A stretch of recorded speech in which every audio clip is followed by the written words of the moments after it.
So what if we could unleash the power completely of our W16 engine? What if we could reduce the weight to a minimum?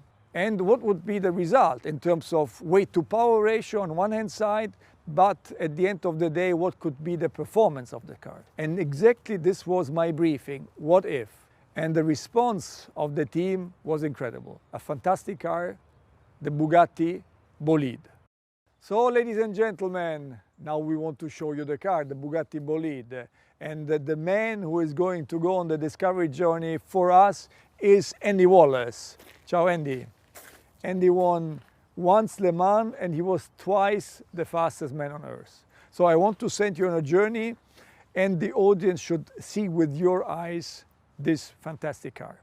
And you're going to meet our R&D boss, Stefan Elroth, and our chief designer, Achim Anscheid. And I'm curious about your feedback. So good luck and see you soon. Thank you.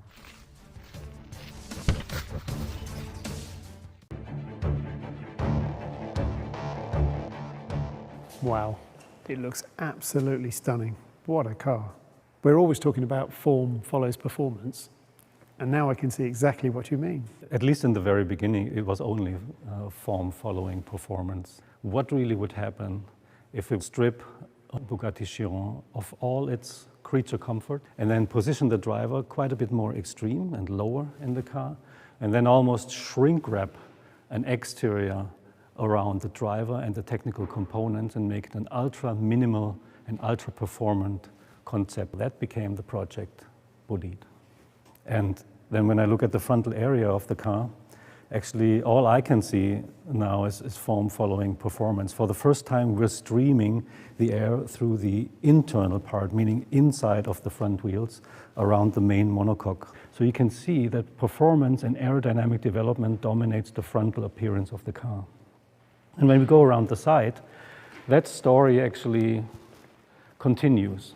Raw air into the roof scoop, hot air traveling along the cabin, fresh cool air traveling in this light blue channel towards the intercoolers, and then hot air coming from the water coolers through this enormous negative scoop behind the front wheel, and then cool air again traveling on the bottom into the oil coolers and exiting.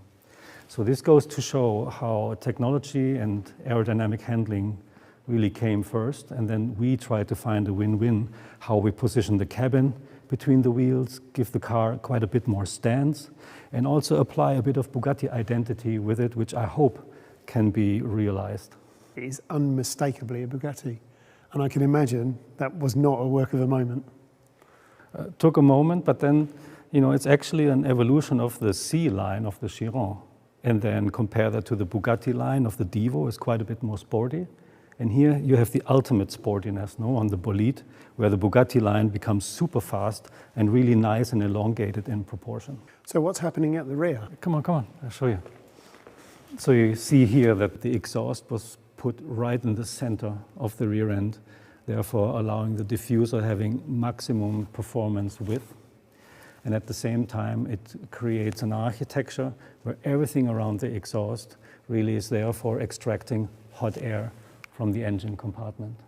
I noticed this X theme all over the car. So what's that all about? That has something to do with the experimental nature of the project. You remember the film The Right Stuff? Chuck Yeager breaking the sound barrier. Absolutely. For the very first time.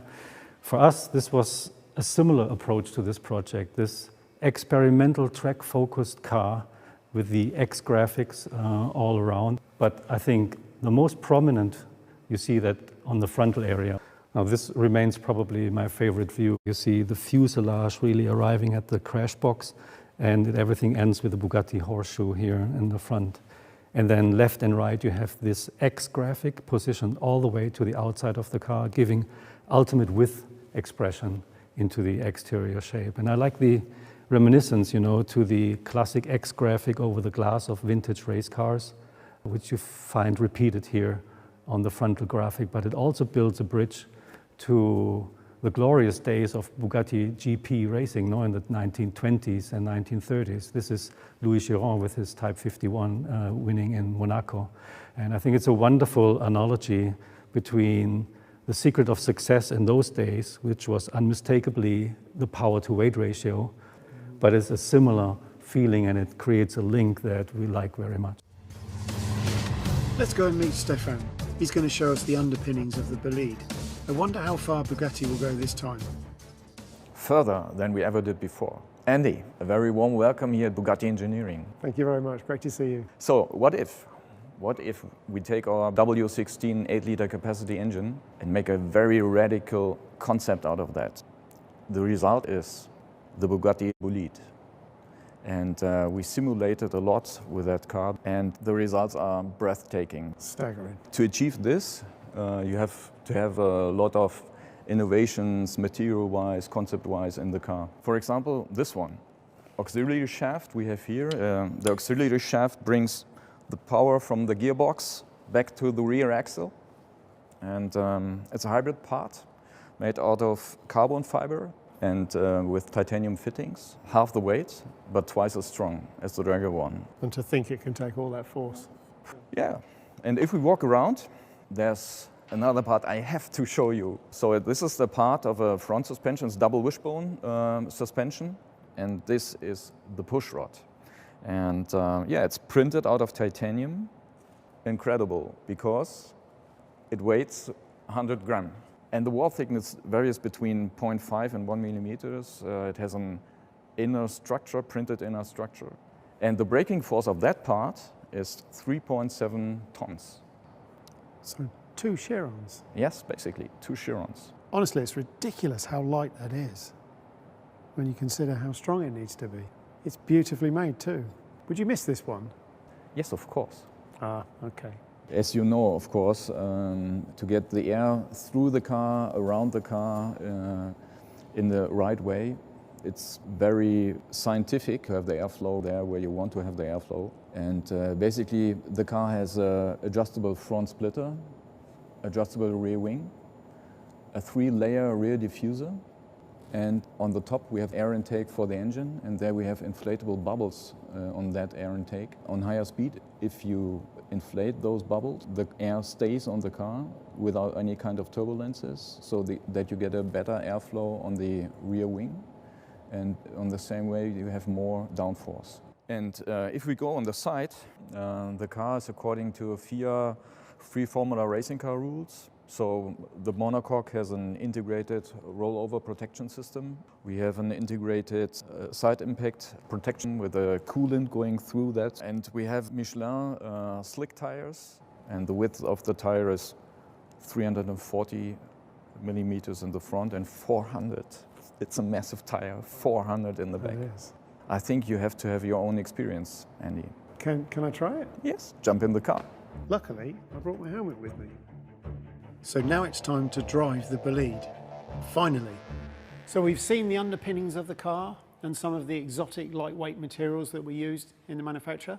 And now we still don't get to see the car because it's covered in this rather colourful camouflage. And with all those things that Stefan was talking about, where they saved weight using amazingly light materials, the result is a car that weighs 1,240 kilograms. Incredibly light for a 16-cylinder 2-seater car. And if we come to the back, the heart of the car, we see, of course, the W16 engine. Now, this engine produces 1,600 horsepower on regular 98-octane fuel, but using 110-octane race fuel, it can produce 1,850 horsepower. So coupled with that low weight, this gives us a weight-to-power ratio of 0.67 kilograms per horsepower, and, importantly, a weight-to-torque number of 0.67 kilograms per newton meter. So, what does this actually give us in terms of performance on track? Well, the Bugatti engineers have done some simulations, and incredibly, this car could lap the Nordschleife in 5 minutes and 23 seconds. But then, importantly perhaps for me, I can relate to this very well, a lap of the Le Mans circuit in 3 minutes and 7 seconds. That's 7 seconds faster than any LMP car has ever lapped Le Mans. So incredible performance, and I really can't wait to try the car. So let's go.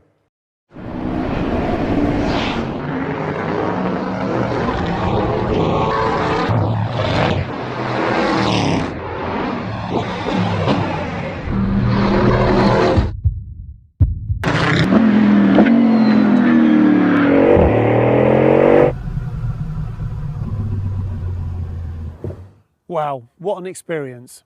This car really does react like a proper race car. Amazing grip, high speed, low speed, the balance feels amazing, but there's one key difference. This car accelerates like nothing else I've ever experienced in my life, almost out of this world. Really an amazing car, and I'm so glad I got to drive it.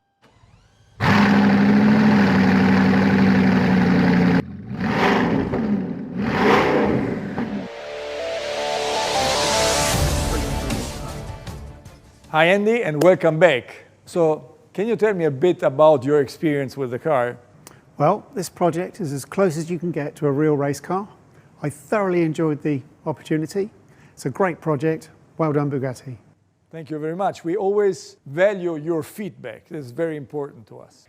Ladies and gentlemen, in my eyes, Bugatti always was and still is striving for perfection. So at the end of the day, it comes down to the fact that we have to exceed the dream of our customers and our fans. The Bugatti Bolide is benchmark for what is technologically possible today. And thanks to the dedication of the Bugatti team, this result could be achieved. And also the dedication to their jobs in general is enabling us so far to achieve another record year in the year 2020, and this despite COVID-19. And I have to say that this car is really a dream. The Bugatti Bolide. Vive la marque!